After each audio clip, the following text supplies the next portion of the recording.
que le collectif Sauvons le Togo et la coalition arc-en-ciel sont en chemin. Ils sont en chemin pour faire en sorte que nous puissions avoir au Togo un climat normal pour organiser les élections dans l'apaisement. C'est ce qui a motivé l'existence du collectif et de la coalition. Mais nous avons constaté depuis un moment que des difficultés sont sur le chemin. Un certain nombre de brimades sont sur le chemin. Et nous avons constaté très récemment qu'il y a eu de l'escalade par rapport à cette brimade-là, parce que la mise en place de la CENI nous montre une volonté de pouvoir en place d'organiser ces élections-là dans l'opacité. Nous avons donc le devoir de nous retrouver, d'abord de faire le bilan de ce que nous avons fait jusqu'à aujourd'hui, le chemin parcouru, et faire en sorte que nous puissions nous projeter vers l'avenir et voir quelles sont les dispositions que nous devons prendre au cours des jours à venir pour arrêter la dérive. C'est pour cela que nous sommes retrouvés aujourd'hui pour faire le bilan et prendre des engagements nouveaux.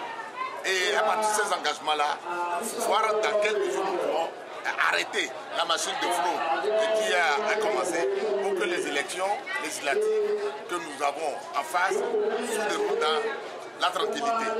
Et parce que c'est à partir de ces élections législatives que nous allons envisager ce que nous prévoyons pour 2015. Parce que l'alternance en 2015 ne viendra que lorsque nous organiserons réellement dans la transparence les élections législatives et locales qui sont en perspective.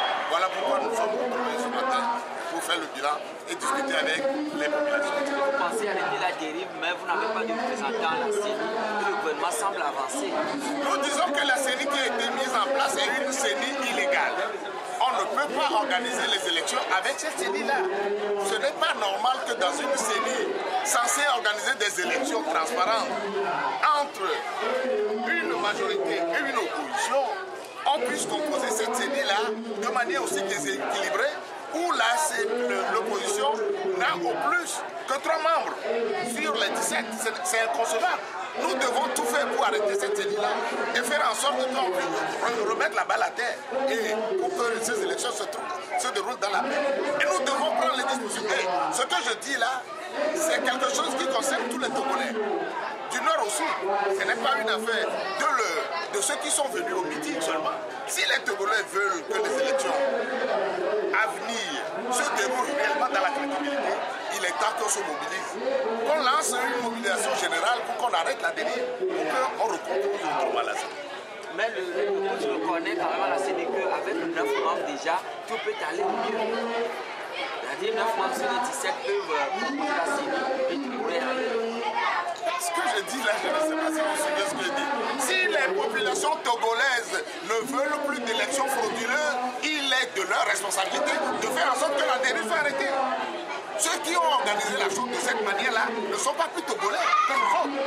Il appartient à nous tous de faire en sorte qu'on arrête la machine. La CENI a déjà prêté serment une fois. On a déjà nommé un Kolani dans ce pays, président de la CENI. Mais lorsque la population a dit non, mais ils ont fait marche arrière. Et il appartient aux populations togolaises de faire en sorte que ceux qui veulent frauder, ceux qui veulent organiser les élections dans ce continent fassent marche arrière. C'est de ça qu'il s'agit. Et quelles sont les actions que CST peut-être faire à la mission? J'ai dit aujourd'hui, la première chose que nous voulons faire, c'est de faire le bilan. De faire le bilan du nombre de mois que nous avons passé ensemble. Qu'est-ce qui est bon, qu'est-ce qui est mauvais, et nous réorienter. Nous réorienter par rapport à l'avenir. Et lorsque nous allons nous réorienter pour poser les actes majeurs, alors là, on dira quelle manifestation nous voulons faire demain. Et on vous le dira. Mais aujourd'hui, ce qui va être fondamental, c'est le mot d'ordre que nous allons lancer à une mobilisation de tout le monde. Parce que, comme je le disais tantôt, c'est l'affaire des paysans, des fonctionnaires, des syndicats, des conducteurs de taxi-moto, des conducteurs de taxi, de tout le monde. Il faut que toutes les couches de notre pays se mobilisent ou se remobilisent pour le combat et qui nous permettra d'arrêter la dérive. Merci.